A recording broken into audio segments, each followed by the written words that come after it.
Biblia. El día de hoy tenemos a un profesor de indiscutible nivel que ha aportado muchísimo a la comprensión de la Biblia hebrea, al entorno de la Biblia, y que es conocido en casi todas las latitudes a nivel mundial. Está con nosotros el profesor Thomas Römer. Muchas gracias, profesor. Buenos días.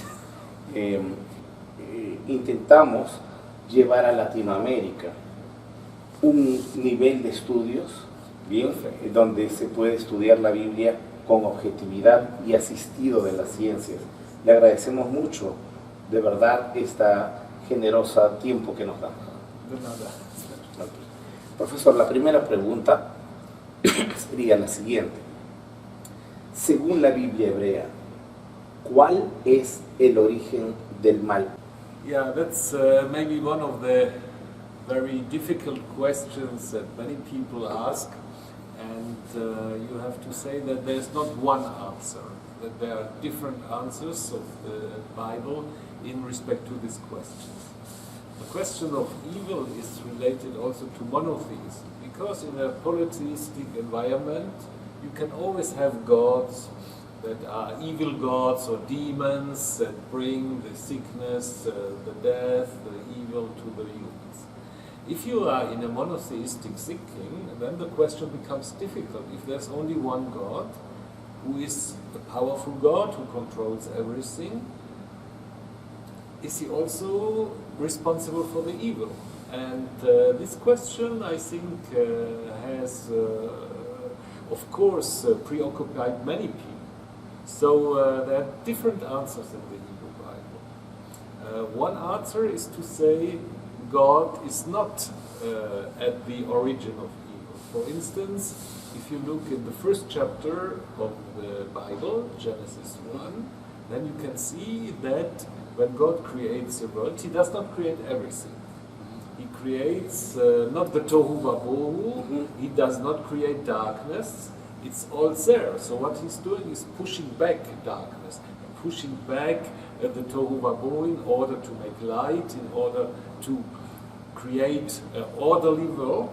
And that means that there's something that is not created by God. And the darkness is something that he has to fight and to push back. And this is something also we can see in the book of Job, for instance. The book of Job is also a little bit about the evil. Why is God bringing all these bad things to Job? Whereas Job is always thinking that he has acted in a perfectly correct way. So that at the end of the long speech that God is giving to Job, he's saying that Job cannot understand everything in the world. And then he's speaking about Leviathan. The Leviathan is kind of a sea monster that God has to fight, all the time. And this taking up something from the ancient Near East, where the creation is a fight against the representation of evil, of chaos, Tiamat in Eilish, also Lotan, Leviathan in the Ugaritic myth. So here the idea is God is on the side of humanity, but he has to fight the evil, and so the humans also need to fight the evil. That is God's message to Job. Then you have other ideas in order to explain the evil, and this is even more prominent in the New Testament than in the Hebrew Bible. This is the figure of Satan, of the devil. In Job, for instance, you have a frame where the sufferings of Job are explained through a kind of a competition between God and Satan in order to see who is right in regard to Job's faithfulness to Yahweh. So Satan here is not yet a proper name. Satan here is one of the members of the divine council, and he's like a secret agent who's checking what's going on in the world. But later Satan becomes kind of an independent power. And this we see, for instance, in the story, which is a strange story, where David is discovering the place of the future temple. Because God tells him in the chapter 24 of 2nd Samuel to do a census and to count the people. And David does it, but then he's punished for it. So God gives him this idea, and David says to his general, you have to count the people, and then God strikes David with all kinds of sufferings and illnesses, and this is, people do not understand the story. So, in the book of Chronicles, then the same story is told again. But now it's not saying that God inspired David to count the people, but it said Satan. So you see there is a kind of a tendency to have Satan as the responsible for evil. So it's the question, of course, is then, is this still monotheism, or do we go like into a dualism, where you have the good God, like Ahura Mazda in the Persian religion on the one side, and the bad God, which is Satan, on the other side. And this is, of course, something that has not been accepted by all the biblical writers, and therefore we have in the second part of the book of Isaiah, which is sometimes called the second Isaiah, this very, very strong affirmation, I'm Yahweh, in chapter 53, I'm Yahweh, there's no other, I created Shalom and Ra'a, I created the peace and the good things and the bad things. So here is the idea that the evil was also created by God, because this is probably a polemic against people who said there is Yahweh, there is God, and there is Satan.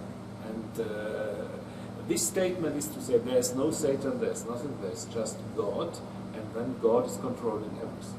But now, if you look in the Hebrew Bible, it's not the only answer. It means we have at least three different kinds of answers.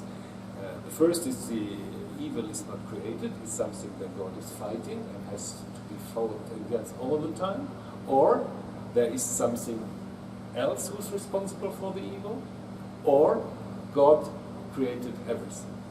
Then the